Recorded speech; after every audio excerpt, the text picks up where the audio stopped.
Hartlike goeiemôre van my kant af. Vir my 'n wonderlike voorreg om vanoggend weer saam met u te wees en mag die Here ook vir ons saam seën. Nou 'n band tussen die ma Rob en die kleintjie is nogal baie sterk want die eerste paar maande van sy opgroei en sy oorlewing is dit werklik kritiek dat daar 'n baie sterk band tussen die ma en die kleintjie is.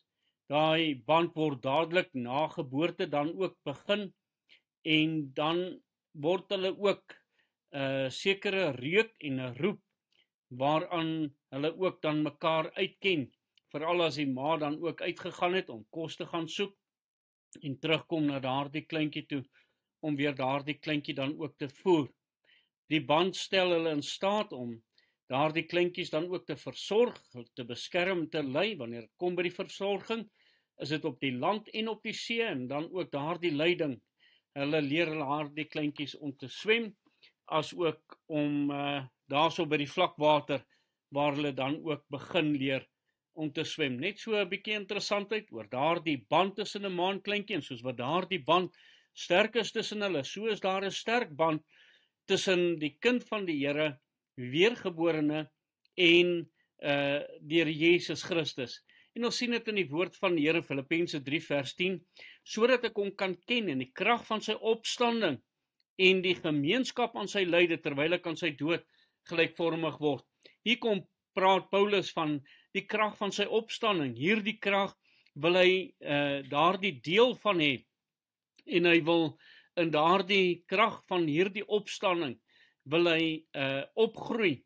Maar ek kan dit nie daarin opgroei as ek nie weet wat is daardie krag en hoe kan ek daardie krag dan ook bekom nie.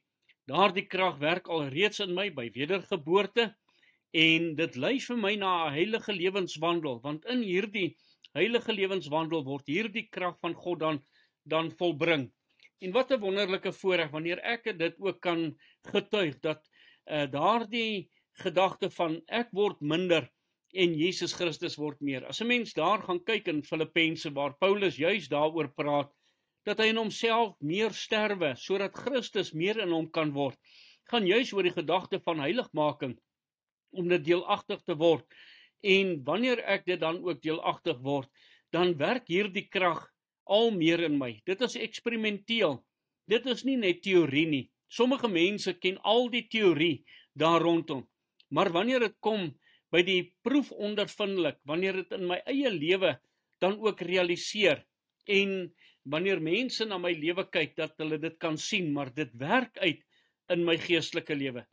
Mag die Here vir ons ook help in hierdie hele saak, dat dit proef ondervindelik is, dat ons daarvan kan getuig, omdat ons ook by 'n plek in ons lewe gekom het, waar ons totaal aan die Here oorgegee het, en waar ons hierdie heiligmaking deelagtig word. Iets wat ek net hier wil byvoeg is, dat al hierdie dinge gebeur nie net in 'n oomblik nie.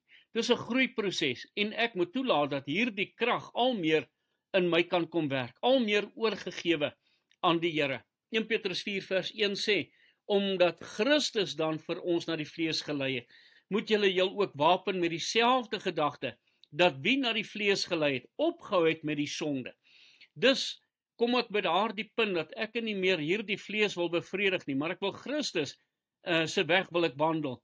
En ek het 'n begeerte daarna in my geestelike lewe om al meer soos hy te word, dat sy lewe in my gestalte kry. En dit is hoe daardie krag van Christus in my dan ook werk. Kolossense 3 vers 1.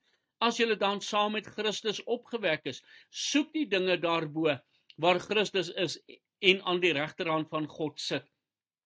Liewe toehoorder, as ek waarlik weergebore is, as ek in hierdie krag wil opgroei, sal ek die dinge van Christus soek. Dit sal my belange word, want ek het 'n nuwe lewe, en hierdie nuwe lewe is in Christus. Daarom sal ek sy belange, my belange begin maak.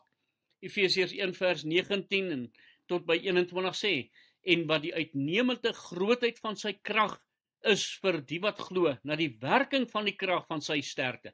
Dis Christus se krag wat in my kom werk, wat hy gewerk het in Christus, toe hom uit die dode opgewek het, en hom laat sit het aan die regterhand in die hemele. Dink aan daardie krag waarmee God Jesus Christus kom opwek het, en dis daardie selfde krag wat in my wil kom werk, sodat ek hierdie heiligmaking deelagtig kan word. Bo alle owerhede en mag en krag en heerskappy en elke naam wat genoem word, nie alleen in hierdie wêreld nie, maar ook in die toekomstige. Mag die Here ons daartoe in staat stel, mag dit ons begeerte wees. Kom ons bid saam. Here, dankie vir u krag en dat die grootheid van u krag in ons wil kom werk. Dankie dat die kosbare bloed ons kom skoon was, sodat u al meer gestalte in ons kan kry. Amen.